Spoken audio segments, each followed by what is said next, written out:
नमस्कार, city light देख रहे हैं आप और आपके साथ इस वक्त बुलेटिन में मैं हूं रश्क गौरी। तो देखिए, बिलासपुर में बुजुर्ग महिला की हत्या के मामले में पुलिस ने एक बहुत बड़ा खुलासा कर दिया है। कुछ दिन पहले ही कोटा क्षेत्र की अगर हम बात करें तो यहाँ पे खुरदुर गांव में बुजुर्ग महिला की कुल्हाड़ी से मारकर हत्या कर दी गई थी। मामले में पुलिस ने मृतका की छोटी बहन के बेटे को भी गिरफ्तार किया। आपको बताते चले कि 60 साल की कुंवरिया बाई अकेले रहती थी। उसकी स्वयं की और पिता की लगभग 4 एकड़ की जमीन थी, जिसकी कृषि से प्राप्त आय से वो अपना जीवन यापन कर रही थी। मृतका की 5 बहनें थीं और जिनमें जमीन बंटवारा नहीं हुआ था। आरोपी ने बड़ी मां के द्वारा हिस्सा नहीं दिए जाने से नाराज वो लंबे वक्त से चल रहा था, जिसके चलते उसने अपनी बड़ी मां की कुल्हाड़ी से उनके ऊपर वार करके हत्या कर दी। पुलिस ने हत्या का केस दर्ज करते हुए आरोपी को गिरफ्तार कर लिया है। अज्ञात व्यक्ति के द्वारा महिला की हत्या की गई थी। उसमें सौखी नौरंग इस आरोपी को लगातार पिछले 3 दिन से ये ब्लाइंड मर्डर को डिटेक्ट करते हुए कोटा पुलिस ने, एडिशनल एसपी ने, एसडीओपी ने इसको डिटेक्ट किया है। आरोपी को रिमांड पर लिया गया है। हत्या का कारण इसमें प्रॉपर्टी का बंटवारा को। तो देखिए, शादी के 1.5 महीने बाद लापता हुए नवविवाहित जोड़े 6 दिन बाद सकुशल घर वापस लौट आए हैं। 14 जून को अपने घर खैरागढ़ से पत्नी के मायके चकनार जाने के लिए ये निकले हुए थे, लेकिन मायके नहीं पहुंचने पर परिजनों ने छुई खदान थाने में इनकी गुमशुदगी की रिपोर्ट को दर्ज कराया था, जिसके बाद से उनकी तलाश लगातार जारी थी। पुलिस ने 17 जून को नवविवाहित जोड़े की तलाश को तेज कर दिया था। पुलिस उनके मोबाइल फोन की लोकेशन को भी ट्रेस कर रही थी। एसपी लक्ष्य शर्मा ने इस बात की जानकारी को साझा किया है कि नरेंद्र और ट्विंकल को उनके परिजनों को सौंप दिया गया है। किसी भी प्रकार की कोई अनहोनी नहीं हुई है। हालांकि अभी तक ये नहीं पता कि ये दोनों कहां और कैसे गायब हुए।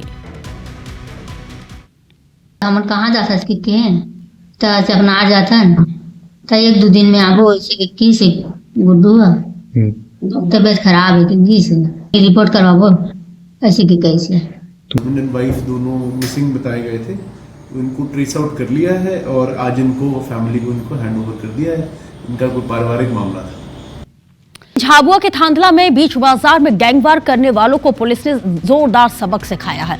17 जून को हुए गैंगवार के आरोपियों को पहले पुलिस ने पकड़ लिया और फिर सभी को घटनास्थल पर लेकर उनका जुलूस निकाला। सभी आरोपियों से यह कहलवाया गया कि दोबारा इस तरह की हरकत नहीं होगी। आपको बताते चले कि गैंगवार के बाद घटना का वीडियो वायरल हुआ, जिसके बाद थांदला पुलिस का मजाक उड़ रहा था, लेकिन पुलिस ने तत्परता से कार्रवाई करते हुए सभी आरोपियों को पकड़कर उनका जुलूस निकाला।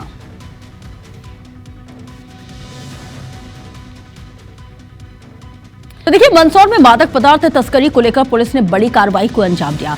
पुलिस ने 30 मामलों में तस्कर और उनके परिजनों की 134 करोड़ रुपए की संपत्ति को फ्रीज करने के आदेश जारी कर दिए हैं। पुलिस ने मध्य प्रदेश के साथ ही राजस्थान के जिलों में संपत्ति फ्रीज किए जाने की कार्रवाई की। तो वहीं कार्रवाई को लेकर पुलिस अधीक्षक अभिषेक आनंद ने जानकारी देते हुए बताया है कि मुख्यमंत्री और डीजीपी के निर्देश पर मादक पदार्थ को लेकर तस्करों के खिलाफ एक अभियान चलाया जा रहा है और उसी के तहत ये कार्रवाई की गई है। इतना ही नहीं, 30 प्रकरणों में 18 लोग ऐसे हैं जो 10 साल की सजा के लिए जेल भेजे जा चुके हैं। में मंदसौर पुलिस लगातार जो है मादक पदार्थ तस्करों के खिलाफ एक अभियान छेड़ रखी। इसी के तहत जो है हमने जो मंदसौर जिले में जितने तस्कर थे उनके जो संपत्ति को आइडेंटिफाई किया। टोटल 134 करोड़ की संपत्ति उनको फ्रीजिंग ऑर्डर जारी किए गए थे। टोटल 30 प्रकरण थे। इसमें टोटल जो है अभी तक 91 करोड़ की संपत्ति ऑलरेडी सक्षम अधिकारी सफेमा मुंबई के द्वारा फ्रीज कर लिया गया है। रायसेन के बेगमगंज में पत्नी को जलाकर मारने वाले आरोपी को कोर्ट ने आजीवन कारावास की सजा सुनाई है। जिला सत्र न्यायाधीश सचिन द्विवेदी ने थाना देवनगर में इस पूरे मामले में आरोपी मिथुन मालवीय को आजीवन कारावास के साथ 3000 रुपए के अर्थदंड से भी दंडित किया है। आरोपी ने साल 2023 में 12 मार्च के दिन पेट्रोल डालकर अपनी पत्नी को आग के हवाले कर दिया था। उसकी पत्नी ने मृत्यु से ठीक पहले अपना बयान दिया था कि वो घर में सो रही थी। उसी दौरान उसके पति मिथुन ने उसके दोनों पैर कपड़े से बांधे और पेट्रोल डालकर आग के हवाले कर दिया। ये भी जानकारी मिली कि उसका पति अक्सर उससे लड़ाई झगड़ा करता था।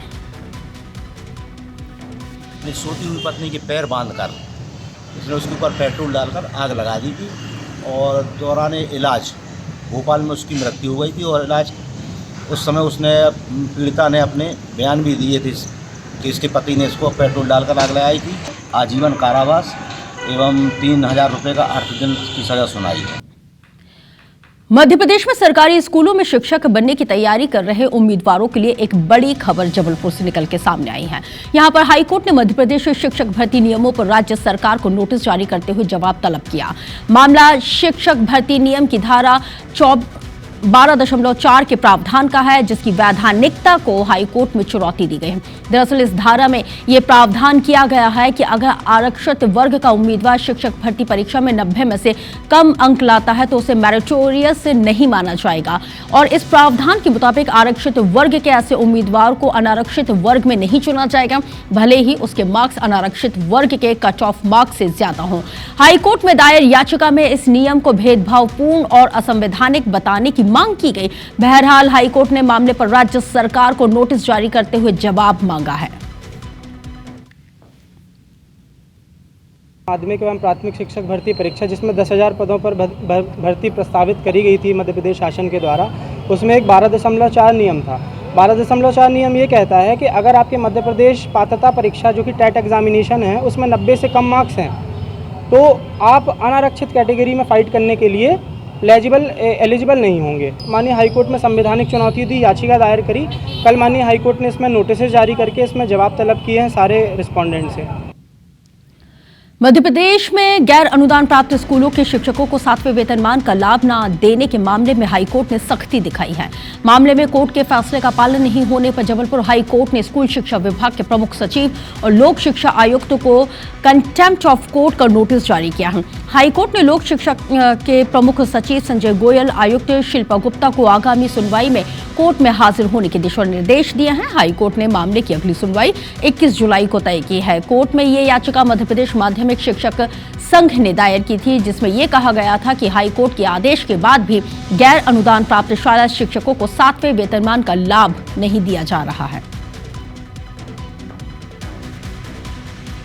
तो वहीं खंडवा में 4 साल की मासूम बच्ची के साथ दुष्कर्म के बहुचर्चित मामले में हाईकोर्ट ने आरोपी को मिली सजा को अब बदल दिया है। जबलपुर हाईकोर्ट ने आरोपी की अपील पर फांसी की सजा रद्द कर दी है और उसे 25 साल कैद की सजा सुनाई है। हाईकोर्ट ने अपने फैसले में कहा है कि 4 साल की बच्ची से रेप और उसका गला दबाकर सुनसान जगह में फेंकना बेहद क्रूर अपराध है, लेकिन आरोपी युवक की फैमिली बैकग्राउंड को देखते हुए उसे फांसी की सजा देना ठीक नहीं।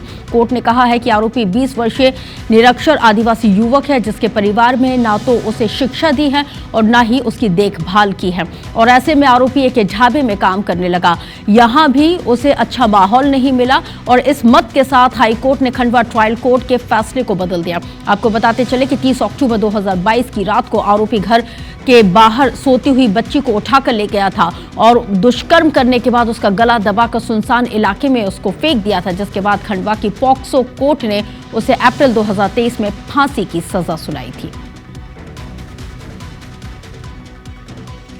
बड़ौदा बाजार के रंगोरा स्थित प्राथमिक और मिडिल स्कूलों में ग्रामीणों ने ताला लगा दिया है।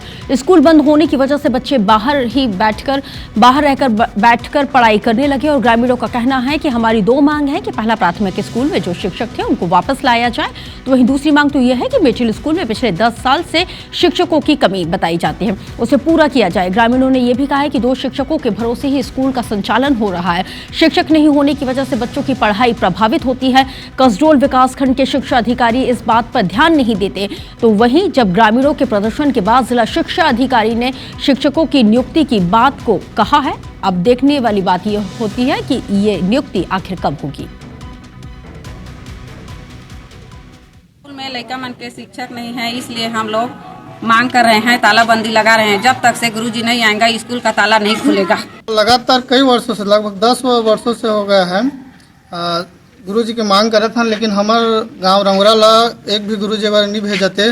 तेखर नाम से हमन आज जतका ग्रामीण मन आज शिक्षा के मांग करे बर स्कूल में तालाबंदी करे हन। आज 10 साल हो गए, मतलब हमन मांग करे थे गुरुजी के, लेकिन पूरा नहीं हो पाते। मतलब आज नहीं हो कल दी हाँ करते, हर साल मांग करे थे लेकिन नहीं हो पाते। ओकरे पर आज हमन सब गाँव मिल के धरना धरे हैं। जैसा बीओ से चर्चा हुई कि सरपंच महोदय से उनकी चर्चा हुई है और चर्चा के बाद ताला खुल गया है। और चूंकि आज सुबह का स्कूल है, हम सब जानते हैं 7 से 11 अभी वर्तमान में चल रहे हैं, तो कल जो है वो ताला स्कूल खुल जाएगा। उज्जैन की विक्रम यूनिवर्सिटी एक बार फिर से चर्चा में है। आरोप तो यह है कि इस प्रतिभा विश्वविद्यालय ने बीकॉम सेकेंड ईयर के 100 से ज्यादा स्टूडेंट्स को फाउंडेशन के साथ ही इलेक्टिव सब्जेक्ट में 0 अंक दे दिए हैं। रतलाम शहर के 3 कॉलेज के 100 से ज्यादा स्टूडेंट्स इस रिजल्ट से खासे परेशान हैं, जो आंदोलन की राह पर हैं। स्टूडेंट्स का आरोप तो यह है कि उनके पेपर बेहद अच्छे गए थे, बावजूद उसके उनको 0 नंबर मिले हैं। ये समझ से परे है। और इधर गर्ल्स कॉलेज की प्रिंसिपल का कहना है कि पासिंग मार्क्स 35 होते हैं, अगर 35 से 1 नंबर भी कम होता है तो ग्रेडिंग सिस्टम उसे 0 दर्शाता है। 1 महीने पहले भी गर्ल्स कॉलेज की बीकॉम फाइनल ईयर की 25 से ज्यादा छात्राओं को विश्वविद्यालय ने इकोनॉमिक्स के पेपर में अनुपस्थिति बताकर 0 मार्क्स दे दिए थे। बावजूद इसके जमकर हंगामा हुआ। विश्वविद्यालय को अपना फैसला वापस लेना पड़ा और इस मर्तबा विश्वविद्यालय ने कॉलेज प्रबंधन से स्टूडेंट्स की जानकारी को मांगा है।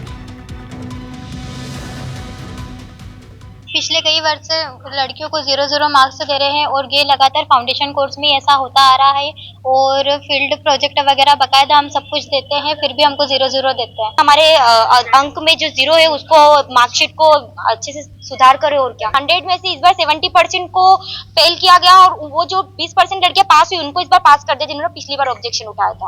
मुझे रोल नंबर, एनरोलमेंट नंबर और सब्जेक्ट सहित भेज दी गई है और उसके पश्चात उनसे कांटेक्ट भी किया। एनईपी में यदि 35 नंबर नहीं आते हैं और उससे कम यदि 34.9 भी है तब भी उसमें 0 दर्शाए जाएंगे।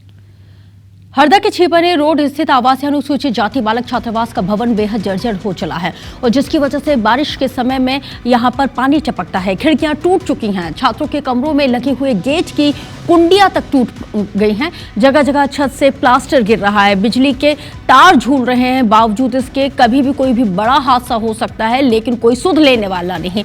किचन की छत जर्जर हो चली है और जिसकी वजह से खाना बनाने में परेशानियों का सामना करना पड़ता है, जिसकी शिकायत छात्रों ने कई मरतबा अधिकारियों से की, बावजूद उसके कार्रवाई आज तक नहीं हुई।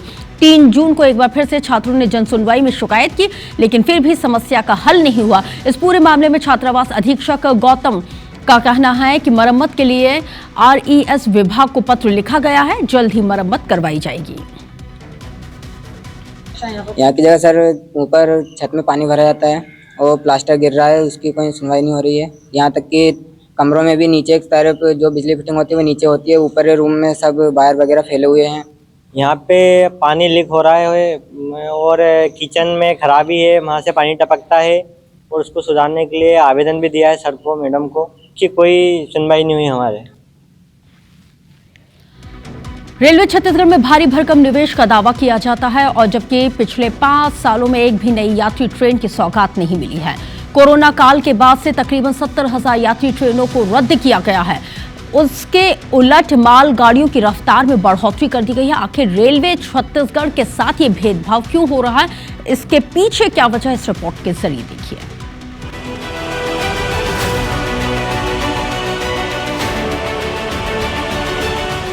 रेलवे के लिए छत्तीसगढ़ का सालाना बजट लगभग 7,000 करोड़ रुपए। पिछले 12 सालों में रेलवे ने छत्तीसगढ़ में 37,000 करोड़ रुपए का निवेश किया है। हाल ही में नई लाइन के लिए 8,741 करोड़ रुपए की स्वीकृति मिली है। इन आंकड़ों को देखकर आप सोच रहे होंगे कि रेलवे का फोकस छत्तीसगढ़ पर बहुत ज्यादा है, लेकिन ऐसा नहीं है। रेलवे इतनी ज्यादा राशि छत्तीसगढ़ में निवेश कर रहा है वो एनर्जी, पोर्ट और हाई ट्रैफिक कॉरिडोर के निर्माण के लिए, जबकि लोगों को रेलवे से चाहिए नई ट्रेनें। इस पर रेलवे दावा करता है कि राज्य को 2 नई वंदे भारत ट्रेन और रायपुर अभनपुर लोकल ट्रेन मिली है। पिछले 5 सालों में यदि नई बड़ी ट्रेनों की बात करें तो छत्तीसगढ़ को 2 नई वंदे भारत ट्रेनें मिली हैं, जिसमें एक नागपुर और एक विशाखापट्टनम रूट पे है। हालांकि ये 2 ऐसे रूट हैं जहां पे पहले से ही कई ट्रेनें चल रही हैं, जिसके कारण वंदे भारत ट्रेनों को उतने यात्री नहीं मिल पा रहे हैं जितने की यात्रियों की उम्मीद रेलवे ने की है। यहाँ कोरोना के बाद रेलवे ने इंफ्रास्ट्रक्चर का हवाला देकर अकेले छत्तीसगढ़ से गुजरने वाली या यहां से शुरू होने वाली लगभग 70,000 यात्री ट्रेनों को रद्द किया है, जबकि मालगाड़ियों की स्पीड में और बढ़ोतरी की गई है। आंकड़ों की माने तो साल 2024-25 में 3,40,000 यात्रियों ने अपनी टिकट कैंसिल कराई, जिन्हें लगभग 4 करोड़ रुपए वापस किए गए, जबकि इस साल सिर्फ 2 महीनों में ही 1,57,000 यात्रियों ने अपनी टिकट कैंसिल कराई है, जिन्हें लगभग 3 करोड़ रुपए रिफंड किए जा चुके हैं। दोनों सालों के आंकड़ों की तुलना करें तो सिर्फ 2 महीनों में ही पिछले साल के मुकाबले लगभग 40% यात्रियों ने टिकट कैंसिल कराई है। यात्रियों के मुताबिक रेलवे के मिसमैनेजमेंट के कारण ऐसी स्थिति बन रही है। यहाँ पे पिछले 5 सालों से रायपुर से एक भी नई ट्रेन कहीं के लिए भी नहीं मिली है। नई ट्रेन तो होना चाहिए, क्योंकि अभी मुझे जैसे नागपुर के लिए सफ़र करना है, तो मैं लास्ट 2 डेज से देख रही हूँ, तो मुझे किसी भी ट्रेन में मतलब सीट्स अवेलेबल नहीं है। रेलवे हर साल यात्री सलाहकार समिति और स्थानीय सांसदों और जनप्रतिनिधियों के साथ बैठक करके नई ट्रेनों के लिए प्रस्ताव मांगता है। छत्तीसगढ़ से इंदौर, पुणे समेत राजस्थान, बिहार, उत्तर प्रदेश, उत्तर और दक्षिण भारत के लिए ट्रेनों की मांग की जा रही है, लेकिन पिछले 5 सालों में छत्तीसगढ़ को एक भी नई ट्रेन नहीं मिली है। हालांकि रायपुर सांसद बृजमोहन अग्रवाल आने वाले दिनों में ट्रेनों की संख्या में बढ़ोतरी का दावा कर रहे हैं, जबकि पीसीसी चीफ दीपक बैज इन दावों को हवाबाजी बता रहे हैं। स्पेशल ट्रेन चलाने के नाम से कितनी ट्रेन कैंसिल करेंगे इसका उल्लेख नहीं किया जाता, जो कि बहुत गलत है। रेलवे की फील्ड में बहुत सारे काम चल रहे हैं, जैसे तीसरी लाइन डलना, चौथी लाइन डलना, ओवरब्रिज बनना, अंडरपास बनना। तो मुझे लगता है ये सब काम पूरे होने के बाद में छत्तीसगढ़ को और ज़्यादा ट्रेनों की सौगात मिलेगी। रेलवे के मामले में छत्तीसगढ़ पूरी तरह से उपेक्षित है। ये डबल इंजन की सरकार भले दावा कर ले, लेकिन पूरी तरह से फेलियर है। अभी तक रेलवे को, हमारे छत्तीसगढ़ को नई रेल नहीं मिल पाई और लगातार जो ट्रेनें हैं वो ट्रेनें बंद हो रही है, कैंसल हो रही है। छत्तीसगढ़ में खनिज संसाधन का अपार भंडार है, इसके बावजूद भी प्रदेशवासियों को मूलभूत सुविधाओं के लिए जूझना पड़ता है। माल ढुलाई के लिए रेलवे यात्री ट्रेनों को रद्द कर रहा है, लेकिन नई ट्रेनों की सौगात भी नहीं दे रहा है, जो सीधे तौर पर आम लोगों की सुविधाओं पर कुठाराघात है। बेहतर होगा यदि रेलवे नई ट्रेन नहीं चला पा रहा है तो कम से कम हॉलीडे स्पेशल, पूजा स्पेशल या वंदे भारत ट्रेन है, इनका किराया कम रखे ताकि आम यात्री भी उसमें आसानी से सफर कर सके। आप कैमरामैन योगेन मिश्रा के साथ स्टार जैन, IBC 24 रायपुर। खबर कोरबा से, जहां पर कोरबा में मेडिकल कॉलेज अस्पताल में तमाम अव्यवस्थाओं की खबर को लेकर IBC 24 की खबर का एक बार फिर से असर हुआ है। ये खबर दिखाए जाने के बाद कलेक्टर अजीत वसंत ने आज मेडिकल कॉलेज अस्पताल का निरीक्षण किया है। अस्पताल में अव्यवस्थाओं और लापरवाही को लेकर उन्होंने जमकर फटकार लगाई। टेस्टिंग लैब में 4 महीने से रखी मशीनों को लेकर भी वो भड़क उठे। उन्होंने medical superintendent doctor Gopal Kanwar को फटकार लगाते हुए कहा है कि मशीनों का इस्तेमाल सुनिश्चित किया जाए और इसमें लापरवाही बरतने वाले तमाम अधिकारियों कर्मचारियों के वेतन की कटौती की जाए। निरीक्षण के दौरान कलेक्टर ने DMF के साथ ही दूसरे मदों से चल रहे कार्यों की प्रगति की समीक्षा की। उन्होंने NICU के लिए जगह कम पड़ने की समस्या को गंभीरता से लेते हुए नया भवन स्वीकृत किए जाने के दिशा निर्देश अधिकारियों को दिए। कॉलेज से जो संबद्ध हॉस्पिटल है, उस हॉस्पिटल में जिला खनिज संस्थान न्यास से तथा शासन के द्वारा जितने भी स्वीकृत कार्य हैं उन सभी कार्यों का निरीक्षण किया गया है। कुछ कार्यों की गति धीमी है, जिसके बारे में विभाग को निर्देश दिया गया है कि उन कार्यों की स्पीड बढ़ाए और जल्द से जल्द उन कार्यों को पूर्ण करें। छत्तीसगढ़ में DAP खाद की कमी का मुद्दा इन दिनों जबरदस्त गरमाया हुआ है। कांग्रेस इसे लेकर सरकार पर लगातार हमलावर है। शुक्रवार को कांग्रेसियों ने रैली निकालकर कलेक्ट्रेट का घेराव किया, कलेक्टर को ज्ञापन सौंपा। इस दौरान कांग्रेसियों की पुलिस के साथ हल्की झूमाझटकी भी हुई। प्रदेश में खाद की कमी को लेकर कांग्रेस ने शासन प्रशासन को चेतावनी दी है कि अगर जल्द सभी सरकारी समितियों में DAP खाद उपलब्ध नहीं हुआ तो समितियों में तालाबंदी करेंगे और मंत्रियों और विधायकों का भी जो आवास होता है उसे भी घेराव करेंगे। और DAP खाद ये अत्यंत आवश्यकता है, परंतु आज न निजी दुकानदारों के पास है न सोसाइटी में है। सरकार जानबूझकर खाद उपलब्ध नहीं करा रही है और इससे किसानों में ज़बरदस्त आक्रोश है। देखिए, किसानों के बीच खाद पहुंचाने का काम लगातार हो रहा है। किसानों को खाद के लिए बिल्कुल भी चिंता करने की ज़रूरत नहीं है। विष्णुदेव साय जी के नेतृत्व वाली सरकार किसानों के हित में काम करने के लिए प्रतिबद्ध है और प्रतिबद्धता से काम कर रही है। कांग्रेस के पूर्व महापौर एजाज ढेबर के प्रतिनिधि हसन आबिदी ने खुद को ACB का अधिकारी बताकर रियल एस्टेट कारोबारी से 70 लाख रुपए की वसूली की है। इतना नहीं, पीड़ित से 3500 वर्ग फुट जमीन की रजिस्ट्री भी अपने नाम रिश्तेदार के नाम पर करवा ली। शिकायत के बाद आरोपी को पुलिस ने गिरफ्तार किया है। आरोपी कांग्रेस नेता हसन आबिदी ने कारोबारी राजेश सोनी और उनकी पत्नी सारिका सोनी को फरवरी 2025 से लगातार ये धमकी देता रहा। 17 जून को आरोपी ने फोन कर पीड़ित से 2.5 करोड़ रुपए की मांग की और रकम न देने पर जेल भेजने की धमकी दी। आरोपी के विरुद्ध में प्राथमिक रिपोर्ट पर अपराध पंजीबद्ध किए जाकर के लगातार पता तलाश किया जाकर के आरोपी को हिरासत में लिया गया। आरोपी से पूछताछ किए जाने पर इस प्रकार के डरा धमका करके पैसे वसूलना स्वीकार किया, जिसके आधार पर आरोपी को गिरफ्तार किया गया है। राजधानी रायपुर में एक बार फिर से धर्मांतरण का मामला सामने आया। सरस्वती नगर थाने के रामनगर इलाके के एक मकान में सभा का आयोजन किया गया। पुलिस और स्थानीय लोगों के मुताबिक एक चंगाई सभा के ये समान थी और धर्मांतरण का प्रयास यहाँ पर किया जा रहा था। जानकारी मिली, हिंदू संगठन के लोग वहाँ पर पहुंचे, विरोध किया। पुलिस भी मौके पर पहुंची, कुछ लोगों को हिरासत में लिया, पूछताछ शुरू की। इस मामले में रायपुर के सांसद बृजमोहन अग्रवाल ने सख्त लहजे में कहा है कि जो लोग इस काम में संलिप्त हैं या प्रयास कर रहे हैं वो संभल जाए, वरना आने वाले दिनों में उन्हें बख्शा नहीं जाएगा। शिवाजी नगर है, वहाँ पर शिकायत मिली थी और शिकायत पर से पुलिस टीम वहाँ पहुँची थी।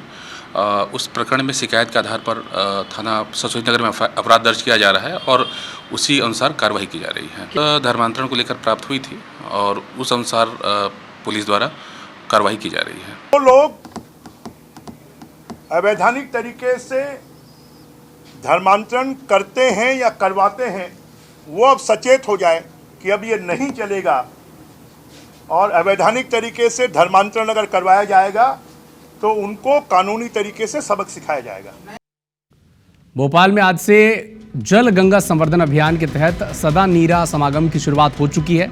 सीएम डॉक्टर मोहन यादव इसका शुभारंभ कर चुके हैं। खास बात यह रही कि देश की 200 से ज़्यादा बड़ी हस्तियां इसमें शामिल हुई। जल संरक्षण के क्षेत्र में एमपी सरकार बहुत ज़बरदस्त काम कर रही है। इसी क्रम में जल गंगा संवर्धन अभियान भी शुरू किया गया है। जल गंगा संवर्धन अभियान बड़े पैमाने पर चल ही रहा है और उसी में इस बड़े अभियान में वीर भारत न्यास सदा नीरा के नाम से एक समागम हम लोग करने जा रहे हैं। चार कोशिश हमारी ये है कि अलग अलग क्षेत्र के जो लोग हैं उनके माध्यम से हम जल को लेके एक संवेदना विकसित करने का काम करें। बदहाली और अव्यवस्था की बानगी बना गुना जिला अस्पताल का प्रसूति वार्ड। स्टाफ की भी मनमानी और लापरवाही यहां पर चरम पर है। गुना जिला अस्पताल की प्रसूति वार्ड की दुर्दशा एक बार फिर उजागर हुई, जो इस वक्त आप हमारी स्क्रीन पर भी देख रहे हैं। अभी बारिश का मुकम्मल दौर शुरू भी नहीं हुआ है और अस्पताल की छतें टपकने लगी हैं। वार्ड में पानी भर गया है और ये आलम उस वक्त है जब केवल हल्की बारिश हुई है। मैटरनिटी वार्ड की हालत इतनी ख़राब है कि वार्ड के अंदर और चारों तरफ जहां भर आपकी नज़र जाएगी वहां तक सिर्फ आपको पानी ही पानी नजर आएगा। इस दौरान वार्ड में भर्ती प्रसूताएं पलंग पर लेटी हुई थी, कई लोगों को ड्रिप लगी थी और ठीक नीचे पानी बह रहा है। ये नज़ारा किसी भी संवेदनशील व्यक्ति को झकझोरने के लिए काफ़ी है। सर यहाँ पे पानी भरा हुआ है, पेशेंट निकल नहीं पा रहा है और दिक्कत आ रही है पानी के लिए, कोई निकाल नहीं है पानी के लिए। यहाँ बच्चा कार्ड है ऑफिसर थिएटर वाला, इसमें गैलरी में पूरे में पानी भरा हुआ है। सुबह से बारिश हो रही है, आने जाने की समस्या आ रही है। उसमें जो पाइप थी, ड्रेनेज सिस्टम थोड़ा सा पहले से ही ख़राब है उसका, इस वजह से थोड़ा सा उसमें कुछ चीज़ें फंस जाने से, कचरा फंस जाने से उसमें रुकावट आ गई थी। उसकी वजह से थोड़ा सा ओवरफ्लो होने से मैटरनिटी के एक बार में पानी आ गया था। इससे मरीजों को कुछ परेशानी हुई, वो उसको आज मेरे द्वारा पूरी तरह से ठीक कर लिया गया है। अंतर्राष्ट्रीय योग दिवस के पहले शनिवार की शाम साय कैबिनेट के मंत्रियों ने अलग अलग शहरों में प्रेस कॉन्फ्रेंस कर योग के बारे में जानकारी दी। 4 तस्वीरें आप देखें। रायपुर में मंत्री ओपी चौधरी, बिलासपुर में स्वास्थ्य मंत्री श्याम बिहारी जायसवाल, राम विचार नेताम को आप देख रहे हैं बलरामपुर में, और योग भारतीय संस्कृति की अमूल्य धरोहर है, ये जानकारी दी सारंगगढ़ में भारतीय जनता पार्टी के नेताओं ने। इस साल का योग का जो थीम है, योग for one earth one health, इस थीम पर मनाया जा रहा है। आज योग को लोग जीवन शैली के रूप में लगातार अपना रहे हैं। योग का जो सबसे प्रथम रूप हमारी परंपरा में, हमारी संस्कृति में, हमारी विरासत में जो दिखाई देता है, वो आदि योगी शिव के रूप में दिखाई देता है। हमारे देश के ऋषि मुनि महर्षि और ऐसे विभिन्न लोगों के द्वारा योग को बढ़ाने का काम किया गया।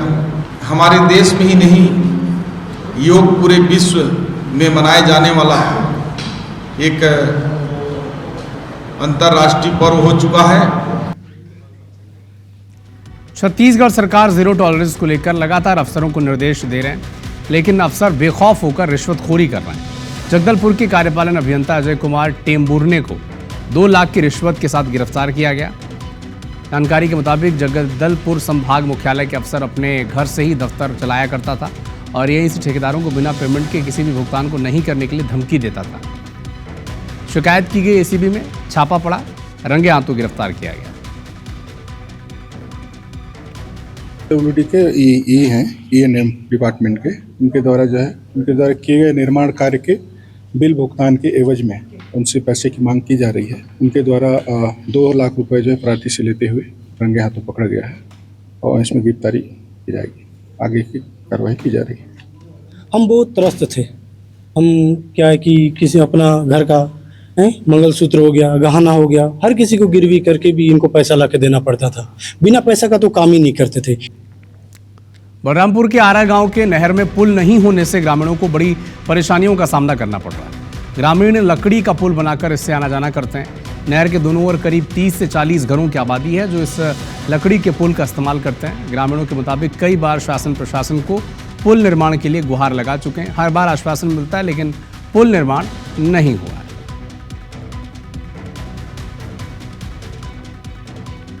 हम लोग ये लकड़ी का पुल से आ जा रहे हैं। ये पक्का रोड में आने के लिए हमको दिक्कत हो रहा है। पक्का रोड से उस पार हम लोग का घर है। पहाड़ी कोरबा रहने वाले हैं, यहाँ सबको दिक्कत हो रहा है आने जाने में।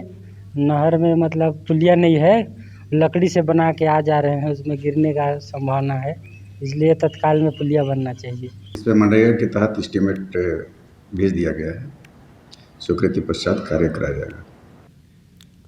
मानसून की दस्तक के साथ ही अंबिकापुर के किसान भी खेती किसानी में जुट गए हैं, लेकिन किसान संभाग में खपाए जा रहे नकली बीज और खाद से त्रस्त हैं। अंबिकापुर में नकली खाद और बीज पैकिंग कर सप्लाई किए जाने का खुलासा हुआ है, लेकिन इसके बाद भी कृषि विभाग ज़्यादा गंभीर नजर नहीं आता। यही वजह है कि नकली बीज और खाद बनाने वालों का भंडाफोड़ नहीं हो पा रहा है। बता दें कि कुछ दिन पहले अंबिकापुर में खुलेआम नकली बीज को हाइब्रिड महंगे पैकेट में भरकर सप्लाई किया जा रहा था, लेकिन अधिकारियों की उदासीनता के चलते अब तक इस गोरख धंधे से जुड़े लोगों का खुलासा नहीं हो सका है, जिससे किसान अपनी फसल को लेकर भयभीत हैं। किसानों का आशंका है कि अगर वो इस नकली बीज और खाद का उपयोग अपने फसल में करेंगे तो वो कर्ज में डूब जाएंगे। नकली बीज नकली खाद बिकेगा तो किसान तो वंचित में पड़ेगा, फसल उसका सही नहीं होगा, पैदावार बढ़ाएगा नहीं, उसमें बीमारी आएगा या और कुछ भी तो प्रॉब्लम तो होगा ना, उसको नुकसान तो होगा। किसान को उतना महंगा बीज लगा के खेती करेगा तो नकली बीज और असली बीज में सबसे ज़्यादा किसान 70% सब चिंतित है, जो थोड़े बहुत जानकार है किसान। बाकी तो रेट का भी अंतर है सर, यहाँ 1200 मिल रहा है तो वहाँ 1000 मिल रहा है, वहाँ 900 मिल रहा है तो वहाँ 800 मिल रहा है। इसके शासन के स्तर पे सर इसको कंट्रोल करना चाहिए। नकली और असली की बात यह है, किसान अपना जहाँ भी लें तो रसीद, पक्का रसीद लें। जिस दुकान से भी लेंगे तो पक्का रसीद देगा, उनके ऊपर कार्रवाई, उनका लाइसेंस निरस्त होगा। महासमुंद में 6वीं और 9वीं के बच्चों का तिलक लगाकर और मिठाई खिलाकर स्वागत किया गया। खास कार्यक्रम में सांसद रूप कुमारी चौधरी, विधायक रोहित साहू समेत कई नेता मौजूद रहे। कार्यक्रम के बाद छात्राओं को साइकिल दी गई। 10वीं और 12वीं में बेहतर प्रदर्शन करने वाले विद्यार्थियों को जनप्रतिनिधि से सम्मानित किया। सांसद ने कहा कि केंद्र और राज्य सरकार ने बच्चों के लिए ड्रेस, किताबें, बैठने की बेहतर व्यवस्था की। सांसद ने बच्चों से कहा कि खूब मन लगाकर पढ़ाई करें ताकि पूरे जिले का नाम रोशन हो। एक बहुत ही उत्साह के माहौल में हमारे बच्चों में के चेहरे पे जो खुशी आज दिखाई दे रही है, उनको किताब वितरण की जगह देखें, चाहे साइकिल वितरण, चाहे उनका स्वागत सत्कार करते वक्त बच्चों में जो उत्साह दिखा, वास्तव में ये हमारे लिए बहुत सुकून देने वाला पल था और आज एक सब बहुत खुशी अनुभव हो रही है। प्रवेश उत्सव के लिए मैं बहुत बहुत बधाई देता हूँ और हम सबके लिए हम सबके जीवन के लिए शिक्षा बहुत महत्वपूर्ण है। चाहे देश की विकास की बात करें या प्रदेश की विकास की बात करें या नगर की विकास की बात करें, शिक्षा के बिना कुछ भी संभव नहीं है। ग्वालियर चंबल अंचल में मानसून ने अपनी दस्तक दे दी है। इस दस्तक ने प्रशासनिक तैयारियों के साथ साथ सड़कों की बदहाली की भी पोल खोल दी है। दरअसल ग्वालियर में बीते 3 दिनों से महज 89 मिलीमीटर बारिश हुई है। बारिश से 15 दिन पहले निर्मित ग्वालियर के चेतकपुरी रोड की सड़क 6 से 8 फीट धंस गई। इस तरह city centre high commercial area में सीवर लाइन रोड की खुदाई कर गिट्टी डाल दी गई थी। इसमें 6 से ज़्यादा वाहन धंस गए। इसी तरह नाका चंद्रवदनी, आदर्श मिल, महलगांव, बहुड़ापुर, तानसेन नगर, लक्कड़खाना इलाकों में भी पहली बारिश में स्थिति खराब हो गई। शिकायतें सामने आने पर गुणवत्ताविहीन सड़कों की स्थिति को देखने के लिए खुद महापौर डॉक्टर शोभा सिकरवार मौके का जायजा उन्होंने लिया। दोषियों पर कार्रवाई की बात कही। जिस ठेकेदार ने भी ये काम किया है उसके खिलाफ तो पहले बहुत बड़ी कार्रवाई की जाएगी, क्योंकि ये बात सही है, इसमें दुर्घटना होने की बहुत बड़ी संभावना है। 2 व्हीलर से तो बहुत ज़्यादा दुर्घटना है, तो उसने किस तरह की गुणवत्ता उपयोग की है तो उसकी भी जांच की जाएगी और उसके खिलाफ सख्त से सख्त कार्रवाई की जाएगी। अगर कोई सड़क समय से पहले टूटी है या ख़राब हुई है, किसी एजेंसी ने निर्माण किया है, गुणवत्ता का ध्यान नहीं रखा है, तो निश्चित रूप से ऐसी एजेंसियों के खिलाफ समय समय पर कार्रवाई भी होती है और कार्रवाई होना भी चाहिए। वर्षा अभी शुरुआत हुई है और पहली वर्षा में स्थिति जो हो रही है, तो निश्चित रूप से गारंटी पीरियड की जो सड़कें हैं वो ठेकेदार का दायित्व बनता है कि उनको तत्काल सही करें और नगर निगम के अधिकारियों को, शासन में बैठे लोगों को भी इसकी चिंता करना चाहिए। जबलपुर में शराब की ओवर प्राइसिंग शराब ठेकेदारों पर भारी पड़ गई है। शराब दुकानों में एमआरपी से ज्यादा दाम पर शराब बेचने का खुलासा होने पर आबकारी विभाग ने कार्रवाई की। 21 शराब ठेकेदारों पर 1 करोड़ रुपए का जुर्माना लगाया है। हाँ, शराब की जो ओवर प्राइसिंग हुई थी उसमें 2 तरह की कार्रवाइयाँ हुई हैं। एक हमने स्थानीय स्तर पर जो नोटिस जारी किए थे और नोटिस जारी करने के बाद कुछ फाइन करने की कार्रवाइयाँ उनके ऊपर की हैं और जहाँ तक मुझे याद है 1 करोड़ से ऊपर का कुछ फाइन उस पर इम्पोज हुआ है। इसके साथ साथ राज्य शासन की तरफ से निर्देश भी आए हैं जिसमें उन्होंने हर दुकान पे जो है बार कोड लगाने के, QR कोड लगा के उसकी प्राइस पे कंट्रोल करने के निर्देश दिए। सतना नगर निगम एक बार फिर लापरवाही की वजह से सुर्खियों में आ गया है। दरअसल शहर के व्यस्त गौशाला चौक से चांदनी टॉकीज मार्ग पर बनी नई सीसी सड़क के बीचों बीच बिजली का ट्रांसफार्मर खड़ा छोड़ दिया गया है, जहां से 24 घंटे वाहनों की आवाजाही होती है, राहगीर आना जाना करते हैं। ये लापरवाही न केवल हादसों को न्योता दे रही है बल्कि नगर निगम के जो प्रशासन के दावे हैं ये भी उसकी पोल खोल रही है। स्थानीय कहते हैं कि ट्रांसफार्मर पहले सड़क किनारे था, लेकिन नई सीसी सड़क बनने के बाद अब वो बीचों बीच आ गई है।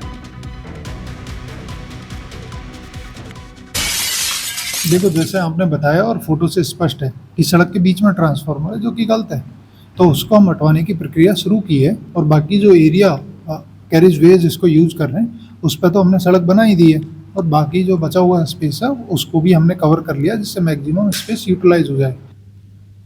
खबर ग्वालियर से है, जहां शेयर ट्रेडिंग में मुनाफे के नाम पर 28 लाख रुपए की ठगी हो गई। मामले में पुलिस ने 2 आरोपियों को गिरफ्तार किया। जांच में बैंक खातों से 8 करोड़ रुपए से ज़्यादा के लेन देन का खुलासा भी हुआ है, जबकि ठगी के 2,70,000 रुपए इनके खातों में जमा हैं। जांच में पता चला कि आरोपी सिर्फ नाम के खाताधारक हैं। इन्होंने 25-25 हज़ार रुपये लेकर बैंक में अपने नाम से खाता खुलवाए और फिर उन्हें ठगों को बेच दिया। न तो उनके मोबाइल नंबर खातों से लिंक है और न ही उनके पास ATM कार्ड या पासबुक है।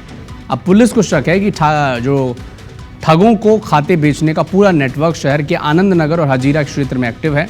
अब पुलिस मास्टरमाइंड की तलाश कर रही है। में जो है दोनों आरोपी जो है एक नितिन यादव और एक जतिन यादव, इनके द्वारा एक फर्जी फर्म खोलकर जॉइंट अकाउंट खुलवाया गया था और अकाउंट खुलवाकर अपने अकाउंट के सभी चेक, ATM व जो भी डॉक्यूमेंट थे वो 25,000 रुपये में इन्होंने किसी अन्य व्यक्ति को भेज दिए थे। इनके अकाउंट चेक करने पर इनके अकाउंट में करीब 8 करोड़ रुपए का भी ट्रांजेक्शन होना पाया गया। उन सभी का वेरिफिकेशन किया जा रहा है। कांकेर जिले के आखिरी छोर पर जवानों और नक्सलियों से मुठभेड़ हुई है, जिसमें जवानों ने एक महिला नक्सली को ढेर कर दिया है। मारी गई नक्सली की पहचान मिलिट्री कंपनी नंबर 7 की सदस्य शांति देवे के तौर पर हुई है। शांति पर 8 लाख का इनाम था, जो गरियाबंद डिवीजन में एक्टिव थी। सुरक्षा बलों को मौके से 2 हथियार भी बरामद हुए हैं। 303 राइफल, देशी BGL लॉन्चर वॉकी टॉकी समेत दवाइयां, नक्सल साहित्य बरामद किया गया।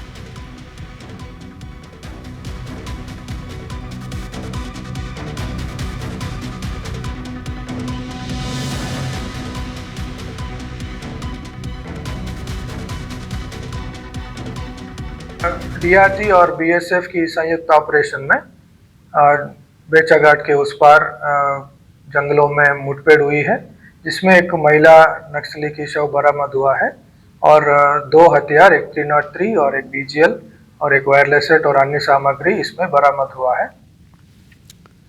इंदौर शहर में प्रायोरिटी कॉरिडोर शुरू होने के बाद अब अंडरग्राउंड मेट्रो को लेकर भी कवायद शुरू हो गई है। इंदौर के रीगल चौराहे स्थित एसपी ऑफिस पर मेट्रो की टीम मिट्टी परीक्षण के साथ निर्माण काम शुरू हुआ। यहां से भूमिगत मेट्रो एमजी रोड बड़ा गणपति से होते हुए एयरपोर्ट तक पहुंचेगी।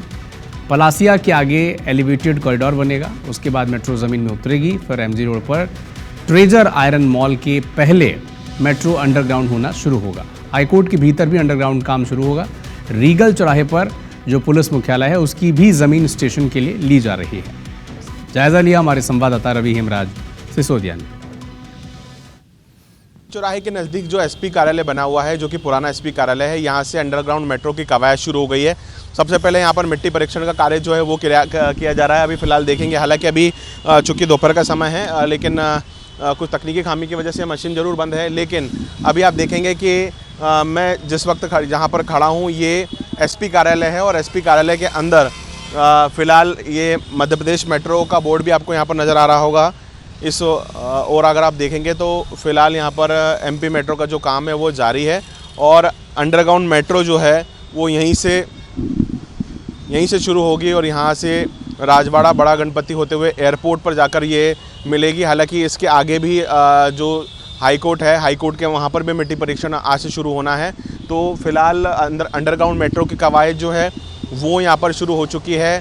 तकरीबन 9 किलोमीटर का ये एरिया रहेगा जो अंडरग्राउंड रहने वाला है और अभी फ़िलहाल 5.9 किलोमीटर का जो प्रायोरिटी कॉरिडोर है वो मेट्रो का शुरू कर दिया गया है और जो कि गांधीनगर से सुपर कॉरिडोर स्टेशन 3 तक जो है वीरांगना झलकारी बाई और अलग तमाम वीरांगनाओं के नाम पे इनका नाम रखा गया है। फिलहाल मिट्टी परीक्षण करने का सबसे मुख्य कारण ये है कि यहाँ पर देखना कि अंदर की सतह जो है वो सतह जो है ज़मीन के अंदर की वो कितनी मजबूत है, कितने डिस्टेंस तक जो है वो मिट्टी के परीक्षण से पता चल पाएगा क्या मजबूती जो है अंदर बनी हुई है अंडरग्राउंड बनाने के लिए। क्योंकि अब इस ओर जहाँ हम खड़े हैं इसके पुल पार की अगर मैं बात करूँ तो पुराना इंदौर यानी कि राजवाड़ा जवाहर मार्ग वाला जो इलाका है वो शुरू हो जाता है।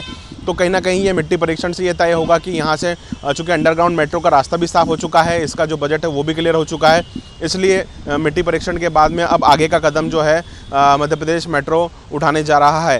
कैमरे से नंदन सिंह पवार के साथ रवि हेमराज सिसोदिया, इंदौर। खरगोन में प्रशासन की बड़ी लापरवाही सामने आई। यहाँ एक मृत और एक निलंबित शिक्षक का ट्रांसफर कर दिया गया।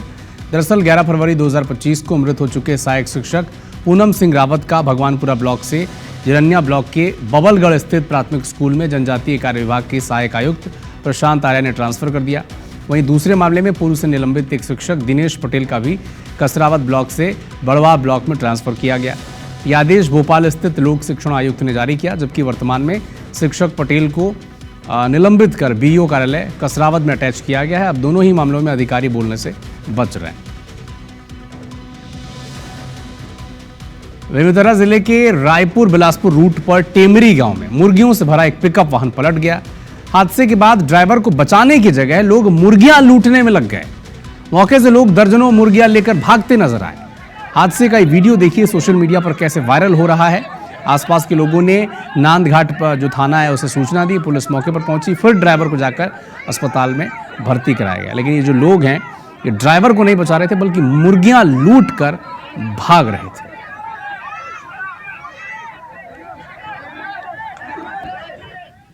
इंदौर हाईकोर्ट में आज कांग्रेस के नेता प्रतिपक्ष उमंग सिंघार को लेकर एक याचिका लगी थी, जिस पर आज इंदौर हाईकोर्ट में सुनवाई हुई और सुनवाई के पूरे होने के बाद ही मामले में संबंधित पक्षों को नोटिस जारी किया गया। कांग्रेस प्रत्याशी रहे सरदार सिंह मीणा के द्वारा कांग्रेस के नेता प्रतिपक्ष उमंग सिंघार के निर्वाचन को लेकर एक याचिका इंदौर हाईकोर्ट में लगाई गई थी। इस पूरे मामले की इंदौर हाईकोर्ट में जांच चल रही थी, जो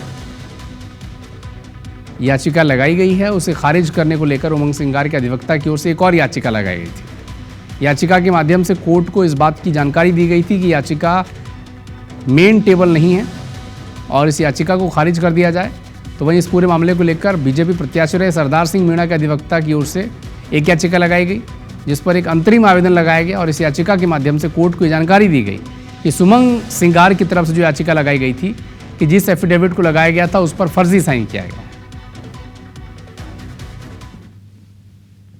2023 के विधानसभा चुनाव में जो गंधवानी से प्रत्याशी थे और वर्तमान में विधायक नेता प्रतिपक्ष उमंग सिंगार के निर्वाचन को चुनौती देते हुए हमारे पक्षकार जो कि भाजपा के प्रत्याशी थे सरदार सिंह मीणा द्वारा एक निर्वाचन याचिका 2024 में प्रस्तुत की गई थी, जिसमें लगातार माननीय न्यायालय के समक्ष सुनवाई चल रही है।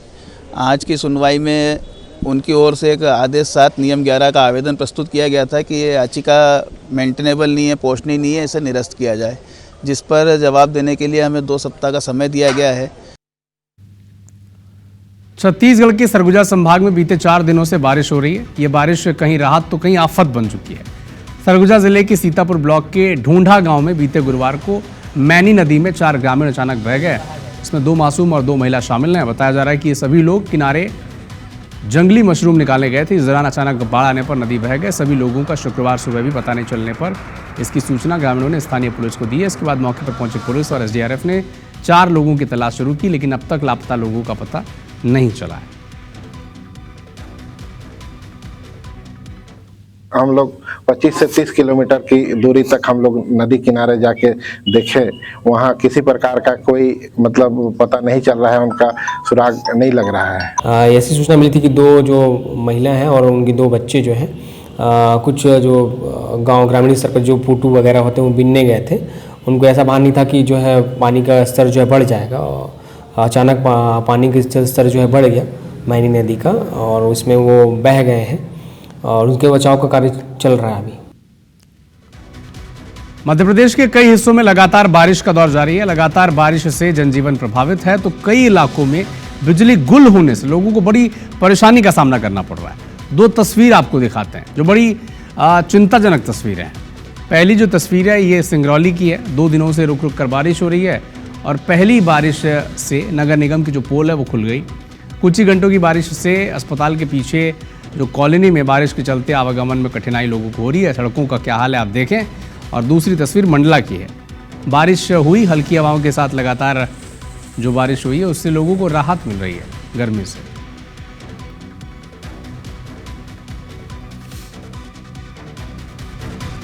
मध्य प्रदेश के डॉक्टर हरि सिंह गौर केंद्रीय विश्वविद्यालय का 33वां दीक्षांत समारोह शुक्रवार को आयोजित किया गया। इसमें केंद्रीय सड़क परिवहन मंत्री नितिन गडकरी वर्चुअली जुड़े और मुख्य आकर्षक रहे पद्म विभूषण जगत गुरु स्वामी रामभद्राचार्य, जिन्हें विश्वविद्यालय की तरफ से पहली बार मानद डिलीट की उपाधि से सम्मानित किया गया। इस मौके पर विश्वविद्यालय की कई फैकल्टीज़ के द्वारा 957 विद्यार्थियों को उपलब्धियां प्रदान की गई। दीक्षांत समारोह में कुलपति प्रोफेसर नीलिमा गुप्ता, रजिस्ट्रार समेत विश्वविद्यालय के शिक्षक, अधिकारी, छात्र छात्राएं, उनके पेरेंट्स सब मौजूद रहे। केंद्रीय मंत्री ज्योतिरादित्य सिंधिया गुरुवार को इंदौर पहुंचे और प्रसिद्ध खजराना गणेश मंदिर में दर्शन कर पूजा अर्चना की। इस दौरान उन्होंने भगवान गणेश से प्रदेश और देश की समृद्धि खुशहाली की कामना की। मंदिर दर्शन के दौरान उनके साथ एमपी सरकार में कैबिनेट मंत्री तुलसीराम सिलावट, इंदौर के सांसद शंकर लालवानी और मेयर पुष्यमित्र भार्गव भी मौजूद रहे।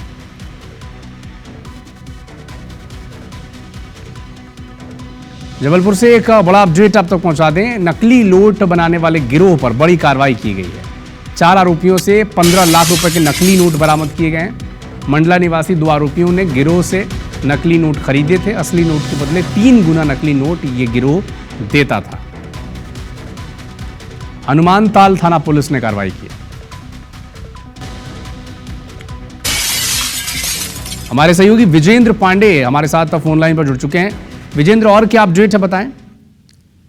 बिल्कुल अविनाश, बताना चाहूंगा कि नकली नोट छापने वाले गिरोह पर पुलिस लगातार कार्रवाई कर रही है और इस गिरोह का सरगना ऋतुराज विश्वकर्मा पहले ही गिरफ्तार किया जा चुका है, जो प्रिंटर की मदद से हूबहू असली दिखने वाले नकली नोट बनाया करता था। और ये गिरोह जो थी वो एक नोट के बदले 3 यानी एक असली नोट के बदले 3 नकली नोट 500 के दिया करती थी। और पूछताछ में ये खुलासा हुआ कि आरोपियों ने मंडला में भी नकली नोट चढ़ाने के लिए 15 लाख रुपए के नकली नोट वहां पर सप्लाई किए थे।